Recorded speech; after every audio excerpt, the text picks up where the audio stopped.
Bravo, Petit Père Noël. Un livre de Hannu Stonner et Henrika Wilson.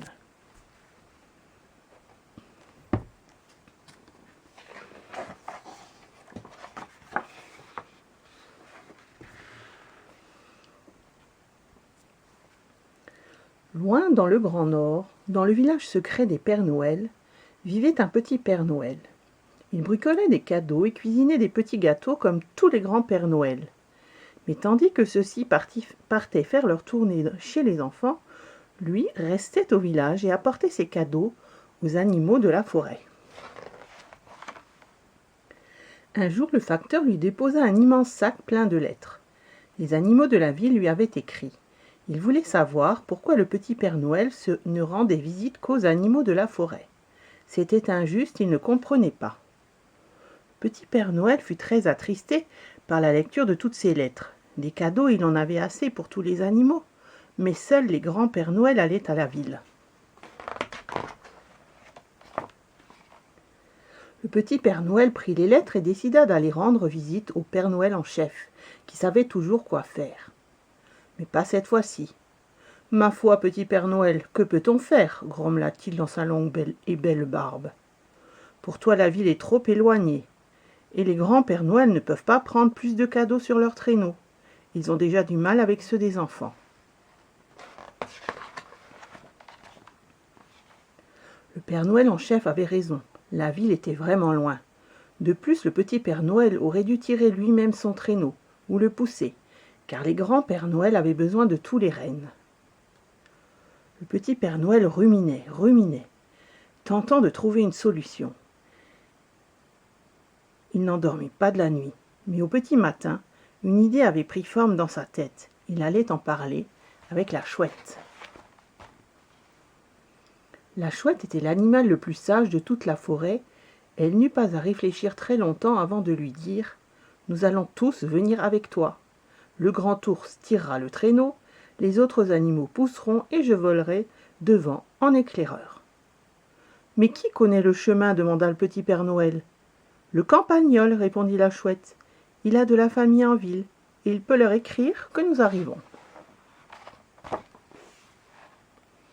Les animaux de la forêt étaient tous d'accord.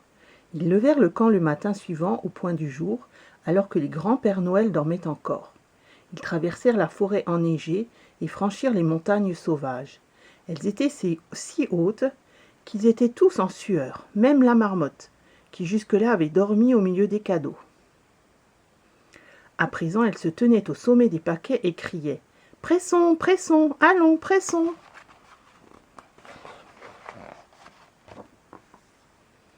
Par-delà les montagnes sauvages, il leur fallait encore traverser le lac gelé. Il était si vaste et si blanc qu'ils auraient pu s'y perdre si le lièvre des neiges ne les avait pas aidés. On le voyait à peine, mais il connaissait bien le grand lac. Dans son fort intérieur, le petit Père Noël se réjouissait de lui avoir emballé un bien joli cadeau. Ce bonnet blanc à pompons allait sûrement lui plaire.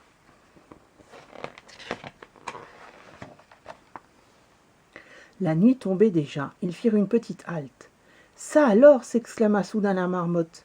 Elle avait découvert un ruban de lumière qui était un peu inquiétant.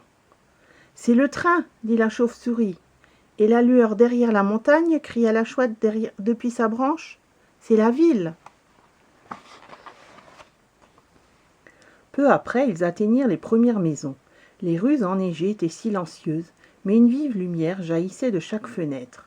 Et à l'intérieur, si on y prêtait attention, on pouvait apercevoir, l'espace d'une seconde, un manteau rouge ou un bonnet à pompons.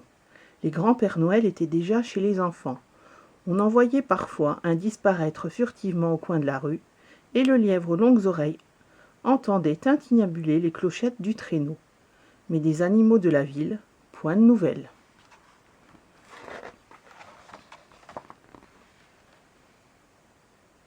Jusqu'à ce qu'ils parviennent au coin du grand magasin. La souris de ville se tenait au milieu de la rue et sautillait impatiemment sur ses pattes arrière. « Pas trop tôt » cria-t-elle. « Dépêchez-vous, ils attendent déjà tous. »« Je vous préviens, ils sont comme ça à la ville, dit le campagnol à voix basse, toujours pressés, mais sans penser à mal. » Cela, le petit Père Noël l'avait déjà entendu. Il sourit en emboîtant le pas à la souris de ville. Les animaux de la ville s'étaient réunis autour de l'arbre de Noël sur la place du marché. Ce fut une explosion de joie quand ils virent arriver le petit Père Noël. Et quel plaisir quand ils purent ouvrir leurs cadeaux! Les animaux de la ville furent les premiers à le faire, comme l'avait proposé la chouette. « Vive le petit Père Noël !» cria le teckel qui avait reçu un tambour. « Hurrah, hurrah, hurrah !» crièrent-ils tous en chœur. Et le petit Père Noël promit de revenir tous les ans.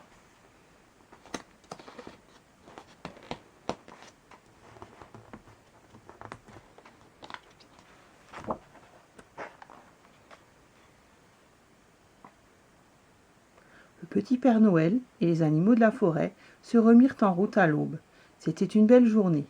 Le soleil brillait dans le ciel d'hiver d'un bleu limpide et la neige scintillait comme des milliers de pierres précieuses. Seule la marmotte ne vit rien de tout cela.